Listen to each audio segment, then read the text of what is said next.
Hi everyone! In this video I want to consider a factor that cripples a lot of developing economies, that acts as a major barrier to development and stops future progress being made in developing countries, and that is indebtedness. I'm going to look at in this video why a lot of developing countries found themselves in massive debt problems, what the issues with having lots of debt are, and then finally looking at the solutions to overcoming some of these major debt issues. So let's start off by understanding where a lot of this debt came from. Why are developing countries suffered so badly with debt? Well, it all really started in the 1970s. And in the 1970s, there were two major issues that developing countries were suffering from. One was the fact that they were running persistently large current account deficits, where the value of what they were importing regularly exceeded the value of what they were exporting. The problem with that is that, yes, okay, it leads to big current account deficit problems, but those deficits need to be financed. And the way these countries were financing those was by issuing lots of debt. Lots of debt basically to run a capital or a financial account surplus to cancel out the deficits on the current account. And all that meant is that they were issuing loads of debt, they had to pay back this debt in some way, and it just racked up more debt burdens. At the same time in the 1970s, the now known as Third World Debt Crisis was taking place, whereby lots of oil exporting countries benefited from huge booms. There was a massive oil boom in the 1970s, and all the countries that exported oil were benefiting massively, gaining huge surpluses in revenues and profits. These countries were then investing all of these surplus amounts of profits into Western banks, and Western banks would then repackage all of these profits, repackage all the money that was being given to them into loans that were distributed to developing countries. And the whole point was that loans were given to developing countries to finance development projects, infrastructure projects, very expensive projects. All well and good, as long as developing countries could repay the loans when the projects were finished. However, a few things changed in the 1970s. Massive recessions, problems of inflation suddenly took over, and who suffered? The developing countries suffered with all these massive debts now. Interest rates rose massively as a lot of countries tried to deal with inflation problems. Global recession meant that actually countries were demanding a lot of this money back. A lot of banks needed this money back to deal with their own debts. And on top of that, commodity prices were falling in the 1970s. So a major avenue of revenues for developing countries to pay back these loans was falling, was being restricted. So all of this meant huge debts that were very difficult for developing countries to pay back.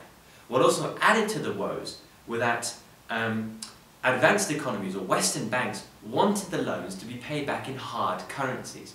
Hard currencies meaning currencies that are quite stable, they don't change very much. Whereas in developing countries, their currencies tend to be quite soft, and especially they tend to lose their value very quickly. So for them to convert their currencies to hard currencies is expensive and often not viable. So that made it more difficult to repay these loans.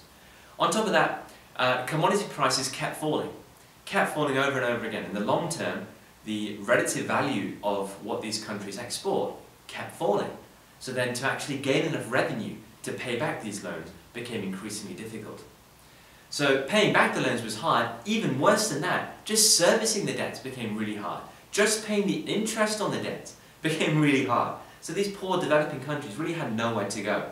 So much so, a lot of them had to actually declare bankruptcy and call in help by the IMF. So the IMF came in, and the job of the IMF is, if in emergency situations countries need bailouts, we'll give it to them. So the IMF were bailing out lots of these developing countries. Good examples are Caribbean countries that required bailouts from the IMF. But with bailouts, the IMF actually imposed lots of strict conditions on developing countries. They forced these developing countries to impose certain policies to essentially restructure their economy so that in the long term they will not suffer the same problems again. These policies were known as structural adjustment policies. And a lot of economists argue that these SAPs or structural adjustment policies were not in the best interests of developing countries, not in the long-term interests of development in developing countries, which is key. And a lot of economists argue that these policies actually led to de-development in developing countries.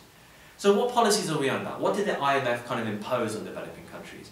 Well, number one, fiscal discipline, massive fiscal discipline, taking care of budget deficits, looking after national debt, strict austerity, so cutting back on government spending and imposing higher rates of taxation, so that one, the IMF would get their loan back, and second of all, that such debt problems would not be experienced in the future again. They also proposed more free market policies, like deregulating industries, like privatising industries, and also reducing protectionist measures that developing countries may have, and also taking away government intervention in currency markets. So really opening up markets, letting them run freely, getting rid of state intervention unnecessarily to promote more efficient allocation of resources and efficient outcomes. Now, that might be all well and good, but certainly you could argue that's against the best interests of developing countries who may need to protect their own industries, infant industries, sunrise industries, protect jobs in their own economy. So a lot of economists say that de-development came as a result of these policies, specifically with fiscal discipline. A lot of government spending was cut in major areas that promote development, like education, like healthcare, not in the interests of developing countries. As a result, development was restricted. Similarly, by opening up markets, by opening up trade especially, a lot of developing countries could not compete with advanced economies, again, reducing major avenues for growth and development. So that's not a good thing. Well, it didn't end up being a good thing as a result of how strict the IMF were. So then the question remains, right, if we don't really want to use international organizations to get rid of debt problems in developing countries, what other solutions are there? Well, here are 4 quite novel solutions to indebtedness in developing countries. Debt relief. And debt relief is something we're seeing a lot more. In the last kind of 10-20 years, debt relief has become a major way for developing countries to deal with debts. And all debt relief is for advanced economies to ease off on debt being paid back to them, on money being paid back to them.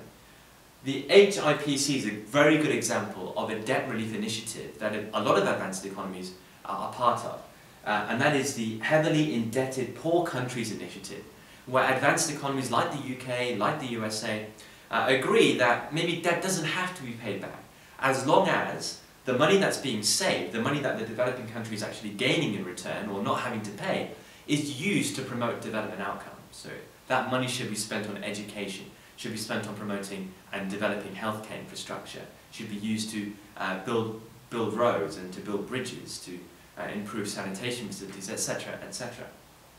As long as money is being used to do those things, fine. So debt relief, but with strict conditions. And often it's argued that that can really free up constraints in developing countries and help out. Again, in the Caribbean, a lot of debt relief took place, and as a result, healthcare has increased massively. Education quality and technology advancement has increased greatly as a result of taking away crippling debts from these countries. Debts can be rescheduled. What does that mean? Well, instead of debts having to be paid back at a certain time, allow developing economies to pay back debts over a longer period of time. So reschedule them, so instead of saying pay back in 2015 or 2016, give them another 10 years to pay back these loans instead, 2025 instead maybe. So rescheduling debts. Debt swaps are a very innovative idea, a very kind of clever idea that we're seeing more and more of. And debt swaps basically transfer debt, instead of going back to Western banks where maybe the money is owed, transfer this debt to non-government organizations, development organizations like UNICEF, who can actually redistribute this money. So what could happen is a developing country that owes money to a Western bank, instead of paying that money to the Western bank, that money goes to UNICEF. It doesn't go in hard currency, it can go in soft currency, the currency of the developing country, so a major benefit there. Western banks don't mind because in return of agreeing with this, they get tax breaks, they get tax incentives, which give them a motive to do so. So UNICEF hold this money. UNICEF can then redistribute this money back to the developing country to promote development outcomes. Maybe that's promoting child education, primary education. Maybe that's promoting healthcare for children. All right, so I talk about child relief here. That's one way in which UNICEF do it. So using the money to promote development outcomes instead. A very novel and clever way of dealing with indebtedness problems. And finally, simple solution is just cancelling the debts. And although that might sound radical, it's not as radical, because a lot of developing countries have had to service their debts, have had to service their debts in terms of interest payments for years and years and years. And in just servicing the debt, a lot of developing countries have not just repaid the debt, but they've actually gone above and beyond that. In which case, if they still have to pay some debt, well, just cancel it. They've already paid their fair share now. They've paid their money back. Let it go. So that's one option, and that can obviously relieve developing countries from major debt problems. But certainly that's not a long-term solution. It might be argued that all is being done by cancelling the debts is putting a band-aid on a problem that implies underlying weaknesses. If the underlying weaknesses are that developing countries can't earn enough revenue themselves to repay debts, well then deal with that issue first, instead of just cancelling debt and thinking that all is well and good in the world.